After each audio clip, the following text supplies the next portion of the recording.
Wanafunzi na walimu wanaanza muhula wa kwanza kote nchini. Wazazi huko Mwatate wamevamia shule ya msingi ya Kigononyi na kuwafurusha walimu wote kwa kudai kuwa walimu hao ni wazembe na walevi, jambo ambalo limefanya shule hiyo kuandikisha matokeo duni katika mtihani wa kitaifa.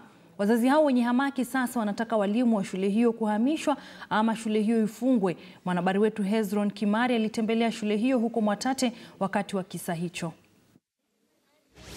Asante sana kutoka studio. Kama tunavyojua ni msimu wa shule kufunguliwa wakati wazazi na wanafunzi wanaanza kwenda shuleni. Lakini katika kaunti ya Taita Taveta, hasa sehemu ya Mwatate, katika shule ya msingi ya Kigononyi, mambo ni tofauti. Hii leo kama unavyoona nyuma yangu ni wazazi wamekuja hapa wakati shule zinafunguliwa. Wao wamekuja na hamaki kwamba wanaeleza kunayo tabia fulani za walimu ambazo zimekuwa zikiendelea shule hii hazijawafurahisha. Wanasema shule hii imekuwa na matokeo duni, na pia leo hii tunataka kujua nini wamekuja kufanya hapa. Mbona wamekuja kusoma ama wameleta watoto wao?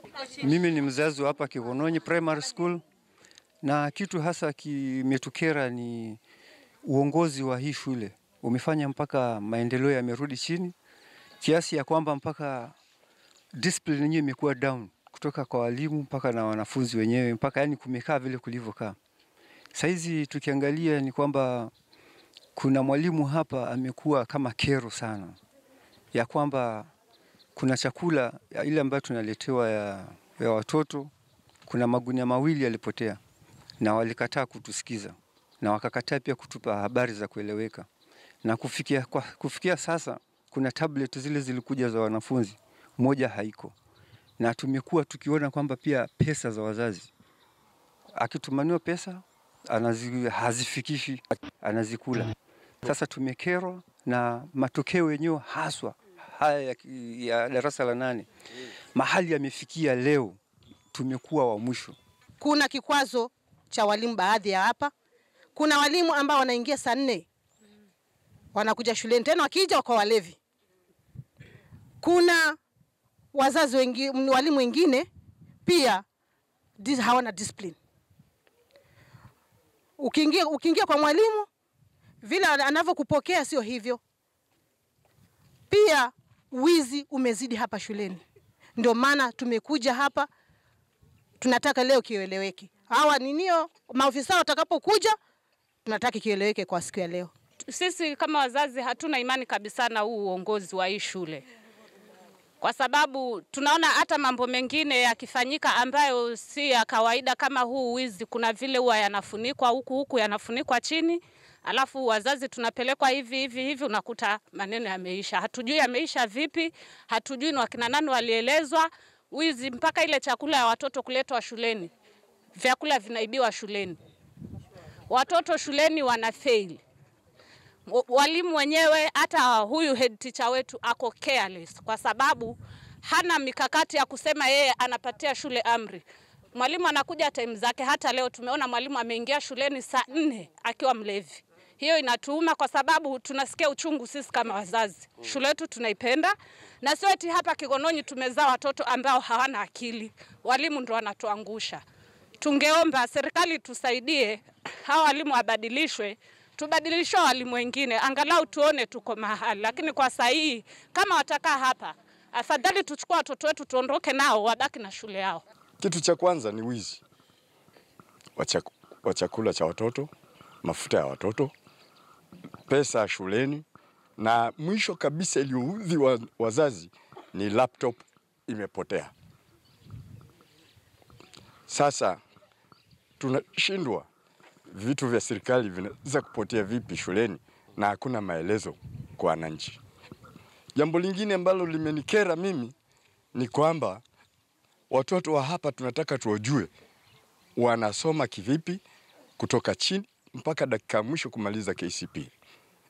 Lakini tunashangaa mwaka jana wale madutu waliotoka private schools ndio waliletwa kuja kufanya matokeo hapo.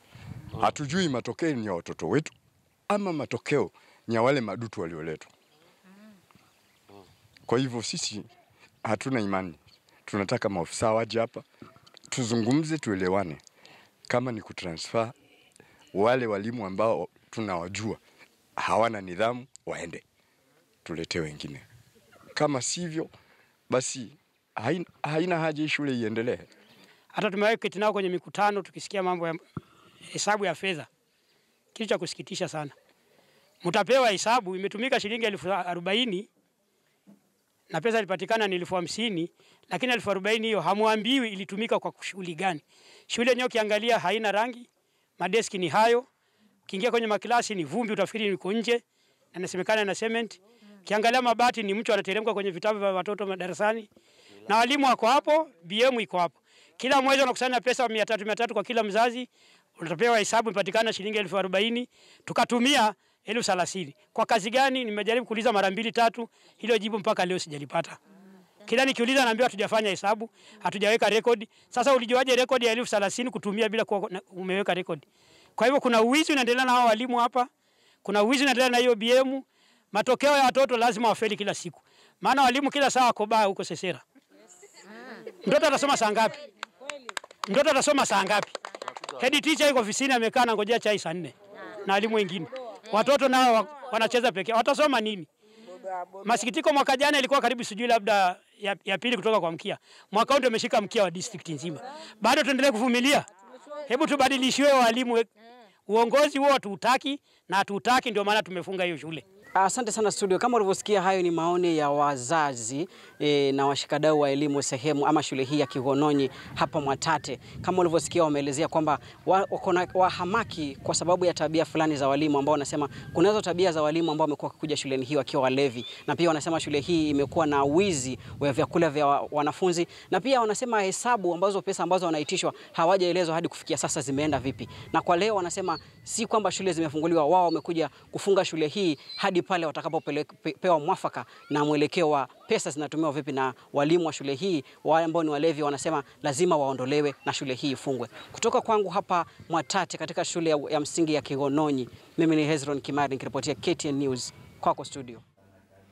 Naam, shukran sana Hezron Kimari kwa taarifa hiyo mtazamaji, na sasa